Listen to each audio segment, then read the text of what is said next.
تمام تعریف اللہ کے لیے ہے، ہم اس کی حمد کرتے ہیں اور اس سے مدد اور مغفرت چاہتے ہیں۔ ہم اپنے نفسوں کی برائیوں اور اپنے برے اعمال سے اللہ کی پناہ لیتے ہیں۔ اللہ جسے ہدایت دے اسے کوئی گمراہ کرنے والا نہیں، اور جسے گمراہ کرے اسے کوئی ہدایت دینے والا نہیں۔ میں گواہی دیتا ہوں کہ ایک اللہ کے سوا کوئی معبود برحق نہیں، اس کا کوئی شریک نہیں، اور میں گواہی دیتا ہوں کہ محمد اس کے بندے اور رسول ہیں۔ اللہ درود نازل کرے ان پر، ان کے آل و اصحاب پر، اور ان پر بہت زیادہ سلامتی نازل فرمائے۔ اے ایمان والو، اللہ کا کما حق ہو تقوی اختیار کرو اور دیکھو مرتے دم تک مسلمان ہی رہنا۔ اما بعد، لوگو، ہمارے رب عز و جل نے اس عظیم مقصد اور بلند ہدف کو بیان فرمایا ہے جس کے لیے ہمیں پیدا کیا گیا ہے۔ چنانچہ اس نے فرمایا، اور میں نے جنات اور انسانوں کو صرف اس لیے پیدا کیا کہ وہ میری عبادت کریں، اور اللہ تعالیٰ کی عبادت کمال خاکساری اور فرما برداری کے ساتھ اللہ تعالیٰ کے لیے کمال محبت اور تعظیم کو شامل ہے۔ اس لیے بندہ جب اپنے رب سے محبت کرے اور اس کے لیے نہ جھکے تو عبادت گزار نہیں، اور جب وہ بغیر محبت کے اپنے رب کے سامنے جھکے تو بھی وہ عبادت گزار نہیں۔ سو ضروری ہے کہ بندہ اللہ سے محبت کرنے والا اور اس کے سامنے جھکنے والا ہو تاکہ اس پر عبادت گزار کا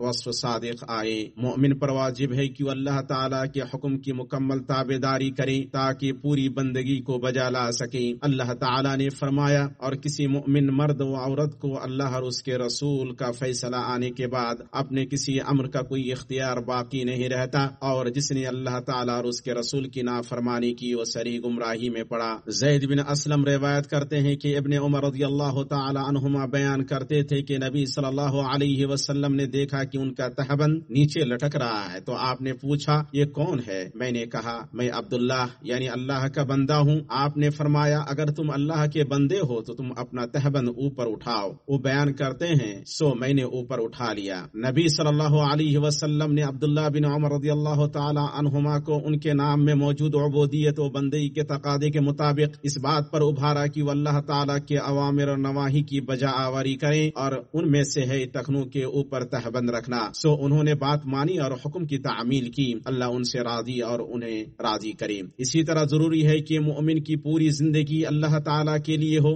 جیسا کہ اللہ تعالیٰ نے فرمایا، آپ فرما دیجئے کہ بالیقین میری نماز اور میری ساری عبادت اور میرا جینا اور میرا مرنا یہ سب خالص اللہ ہی کا ہے جو سارے جہاں کا مالک ہے۔ چنانچہ عبادت انسان کے تمام معاملات کو شامل ہے اور اس کی پوری زندگی کو سموئے ہوئی ہے، اور یہ تبھی ہو پائے گی جب اوامر و نواہی میں اور تحلیل و تحریم میں اللہ کی شریعت کی پابندی کی جائے۔ اللہ کا حقیقی بندہ وہی ہے جسے وہی چیز خوش کرے جو اللہ کو خوش کرے، اور اسے وہی چیز ناراض کرے جو اللہ کو ناراض کرے۔ وہ اسی چیز سے محبت کرے جس سے اللہ اور اس کے رسول محبت کریں، اور اس چیز سے نفرت کرے جس سے اللہ اور اس کے رسول نفرت کرتے ہیں۔ وہ اس شخص سے دوستی کرے جو اللہ اور اس کے رسول سے دوستی کرے، اور اس شخص سے دشمنی کرے جو اللہ اور اس کے رسول سے دشمنی کرے۔ دار تکلیف یعنی دنیا میں بندوں میں سے کسی بھی بندے سے عبادت ساقط نہیں ہوتی ہے، خواہ اس کا مقام و مرتبہ جتنا بلند ہو۔ اور رہی بات اللہ تعالیٰ کے فرمان، تو اپنے رب کی عبادت یقین کے آنے تک کرتا رہا، اس یقین سے مراد با اجماع مفسرین موت ہے، اور یہی مفہوم اللہ تعالیٰ کے فرمان یہاں تک کہ ہمارے پاس یقین آ پہنچا کا ہے۔ یہ مخلوقات میں سب سے معزز اور عبودیت میں سب سے کامل بندے اپنے رب کی عبادت کرتے رہے یہاں تک کہ آپ کو موت آ گئی، اور اپنے مرض الموت میں صحابہ کی طرف نکلے جبکہ وہ نماز پڑھ رہے تھے، اور آپ صلی اللہ علیہ وسلم نے انہیں نماز پڑھائی۔ بھائیو، اللہ کی بندگی عزت و شرف ہے، اس کا مستحق ہر وہ بندہ ٹھہرتا ہے جو اسے تمام و کمال انداز میں بجا لائے، اور مومن کے لیے بندگی کے وصف سے بڑھ کر کوئی کامل اور باعث شرف وصف نہیں ہے۔ چنانچہ اللہ تعالیٰ نے اپنے نبی صلی اللہ علیہ وسلم کو اس عبودیت سے ان کے سب سے معزز حالت میں متصف کیا ہے، اور وہ اسراء کی رات ہے۔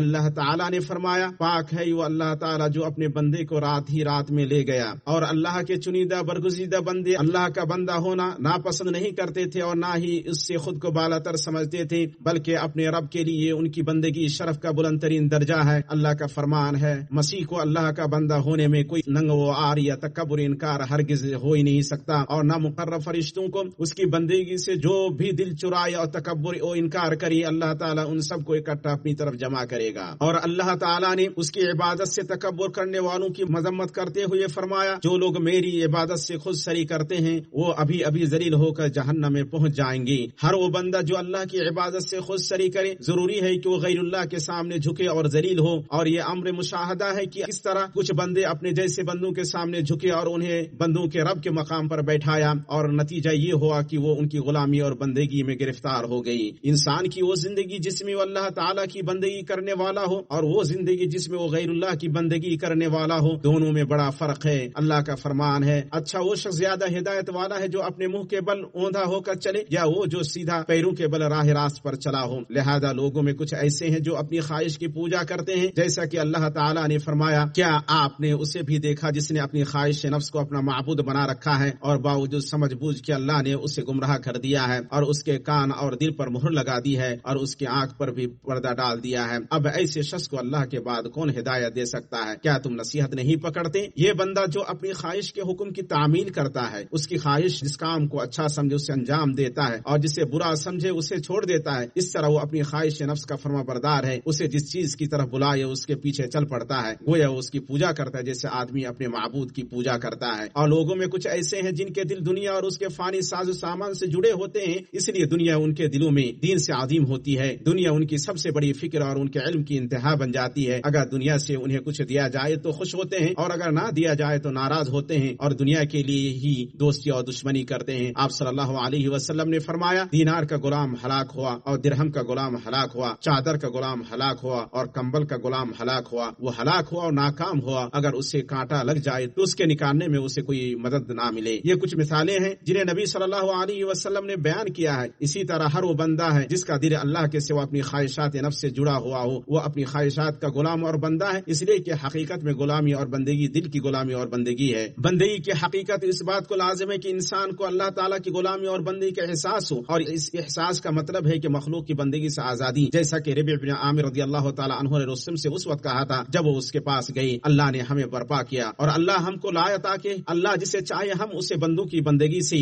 نکال کر اللہ کی بندگی کی طرف لائیں۔ تب پتہ چلا کہ ہرگز کوئی مطلق آزادی نہیں ہے بلکہ ہر انسان اپنی فطرت میں عبادت گزار ہے، اور عبادت پر وہ پیدا کیا گیا ہے یا تو ایک اللہ تعالیٰ کا عبادت گزار ہوگا جس کا کوئی شریک نہیں، یا اللہ کے سوا دوسری چیز کا عبادت گزار ہوگا، اور اسی سے اللہ تعالیٰ نے اپنے بندوں کو ڈرایا ہے۔ اللہ تعالیٰ نے فرمایا اے اولاد آدم، کیا میں نے تم سے قول قرار نہیں لیا تھا کہ تم شیطان کی عبادت نہ کرنا؟ وہ تو تمہارا کھلا دشمن ہے اور میری ہی عبادت کرنا سیدھی راہ یہی ہے۔ ابن قیم رحمہ اللہ نے کہا اولاد آدم میں سے جس نے بھی اللہ کے سوا کسی اور کی عبادت کی، چاہے وہ جو بھی ہو، اس کی عبادت ضرور شیطان کے لیے واقع ہوئی۔ لوگوں اللہ کے لیے دین خالص بندگی ہی عین آزادی اور عزت ہے، وہی تنہا دل کو مخلوق کی غلامی سے آزادی دلاتی ہے اور اللہ کے سوا ہر چیز کے سامنے ذلیل ہونے اور جھکنے سے چھٹکارا دلاتی ہے۔ سو جس نے صرف ایک اللہ کی عبادت کی وہ صرف اس اللہ کے لیے غلام بنایا گیا جو اس کا خالق و مالک اور اس میں تصرف کرنے والا ہے۔ عزت و شرف اور بلندی یہ تمام اللہ کی عبادت میں ہے اور ساری ذلت، رسوائی اور گھاٹا غیر اللہ کی عبادت میں ہے۔ اہم اور حتمی باتوں میں سے یہ ہے کہ آدمی اپنے رب کی بندگی کو لازم پکڑے کہ اس کے لیے خاکساری، عاجزی اور یکسوئی برتے، اپنے خالق کا حکم بجا لائے، اس کے نواہی سے بچے، ہمیشہ اس کا محتاج ہو، اس کی طرف رجوع کرے، اس سے مدد مانگے، اس پر بھروسہ کرے، اس کی پناہ میں آئے اور اس کا سہارا لے، اور محبت، ڈر اور امید میں اس کا دل غیر اللہ سے نہ جڑے۔ اور ہم یہ جان لیں کہ جو اپنی زندگی میں اس ذمہ داری سے غافل ہوا، وہ ہر چیز سے غافل ہوا، سب سے بڑا گمراہ اور گھاٹا اٹھانے والا وہی ہے جس کا دل اللہ تعالیٰ کے سوا کسی اور سے جڑ جائے۔ اللہ کے بندو، سچی بندگی دل کی بندگی ہے۔ شیخ الاسلام ابن تیمیہ رحمہ اللہ نے کہا دل میں اللہ سے محبت جتنی زیادہ ہوگی اس میں اللہ کے لیے بندگی اتنی زیادہ ہوگی، اور اس میں اللہ کے لیے بندگی جتنی زیادہ ہوگی اس میں اللہ کے لیے محبت اتنی زیادہ ہوگی، اور اس کی محبت کو دوسروں کی محبت پر ترجیح دے گا۔ دل تبھی درست، کامیاب، پر آسائش، خوش، لطف اندوز، خوشگوار اور پرسکون اور پر اطمینان ہوگا جب وہ اپنے رب کی عبادت کرے گا، اس سے محبت کرے گا اور اس کی طرف رجوع کرے گا۔ اگر اسے وہ تمام مخلوقات حاصل ہو جائیں جن سے وہ لذت محسوس کرے، اسے نہ اطمینان حاصل ہوگا نہ سکون، کیونکہ اس کے اندر اپنے رب کے لیے ذاتی محتاجگی موجود ہے، اس لیے کہ وہ اس کا معبود، محبوب اور مطلوب ہے۔ اس سے اسے خوشی، مسرت، لذت، خوشگواری، سکون اور طمانینت حاصل ہوگی، اور یہ صرف اللہ کی مدد سے حاصل ہوتی ہے کیونکہ اسے دینے پر اللہ کے سوا کوئی قادر نہیں ہے۔ چنانچہ وہ ہمیشہ ایاک نعبد و ایاک نستعین دین کی حقیقت کا محتاج رہتا ہے۔ ہم اللہ تعالیٰ سے سوال کرتے ہیں کہ وہ ہمیں اپنی کمال عبودیت سے نوازے اور ہمیں اپنے چنیدہ بندوں اور مقرب دوستوں میں سے بنائے۔ میں اپنی یہ بات کہہ رہا ہوں اور اپنے لیے، آپ کے لیے اور تمام مسلمانوں کے لیے مغفرت طلب کرتا ہوں۔